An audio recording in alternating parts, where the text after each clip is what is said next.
Le roi Nebuchadnezzar s'assit dans son lit. J'ai fait un rêve étrange. Amenez-moi tous les magiciens, maintenant. Les magiciens de Babylone vinrent se présenter devant le roi. Ces personnes prétendaient communiquer avec les dieux et pouvoir expliquer les plus grands mystères. Le roi leur dit « Mon esprit est troublé car je voudrais connaître mon rêve. »« Roi, puisses-tu vivre toujours ?» répondirent-ils. « Raconte le rêve et tes serviteurs te le révéleront et te révéleront son explication. » Le roi reprit la parole. « Non. Dites-moi quel était le rêve et son explication. » Il avait peur qu'on lui dise des mensonges, qu'on invente des explications. « Si vous pouvez me le dire, vous recevrez des cadeaux et des honneurs. Sinon, vous serez mis en pièces. » « Il n'y a personne sur terre qui puisse faire une telle révélation au roi, » répétèrent les magiciens. « Aucun roi n'a jamais exigé une chose pareille d'un magicien. » Cela mit le roi très en colère. Il fut si irrité qu'il ordonna de faire mourir tous les sages de Babylone. Il fit un décret et envoya son responsable pour l'exécuter. Le responsable arriva à la maison de Daniel, car rappelez-vous, Daniel et ses amis étaient aussi au service du roi. Mais il ne se tenait pas avec les magiciens du palais, donc il n'était pas au courant. Le responsable lui expliqua la situation. Daniel alla alors trouver le roi et lui demanda de lui accorder un peu de temps pour qu'il puisse lui révéler son rêve.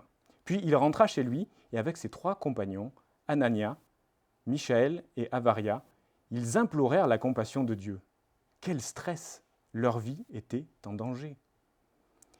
Cette nuit-là, Dieu révéla le mystère à Daniel. Dans une vision, Daniel bénit Dieu. Que le nom de Dieu soit béni d'éternité en éternité. C'est à lui qu'appartiennent la sagesse et la force. C'est lui qui change les temps et les circonstances. C'est lui qui renverse et établit les rois, qui donne la sagesse et la connaissance. Dieu de mes ancêtres, je te dis toute ma reconnaissance et ma louange. Tu m'as fait connaître ce que nous t'avons demandé. Après cela, Daniel alla trouver le responsable du roi. « Ne fais pas mourir les sages de Babylone, conduis-moi devant le roi et je lui révélerai l'explication. » On amena donc Daniel devant le roi, qui lui demanda « Es-tu capable de me faire connaître le rêve et son explication ?» Daniel fit cette réponse. « Il y a un Dieu dans le ciel qui dévoile les secrets et qui a fait connaître au roi Nebuchadnezzar ce qui arrivera dans l'avenir. Voici le rêve que tu as fait au roi. Tu as vu une grande statue. Elle était immense et extraordinaire. La tête de cette statue était en or, sa poitrine et ses bras en argent, son ventre et ses cuisses en bronze, ses jambes en fer, ses pieds en partie en fer et en partie en argile. Pendant que tu regardais, une pierre s'est détachée, sans aucune intervention extérieure. Elle a frappé les pieds de la statue et les a pulvérisés. Le fer, l'argile, le bronze, l'argent et l'or ont été pulvérisés ensemble, et le vent les a emportés. Quant à la pierre, elle est devenue une montagne, et elle a rempli toute la terre. Voici le rêve, ô roi. Maintenant, l'explication. Roi, tu es le roi des rois parce que le Dieu du ciel t'a donné la royauté, la puissance, la force et la gloire. La tête en or, c'est toi. Après toi surgira un royaume inférieur au tien, puis un 3e, qui sera en bronze, et qui dominera toute la terre.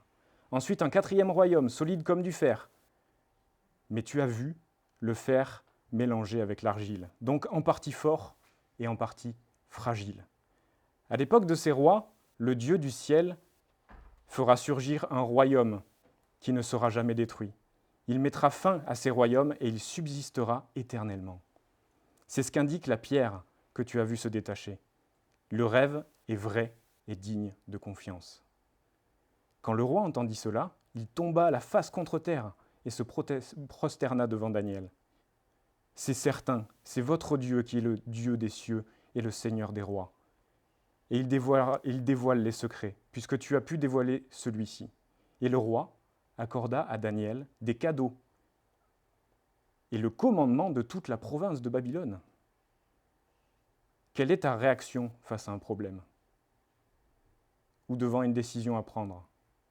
Rappelle-toi que c'est à Dieu qu'appartient la sagesse.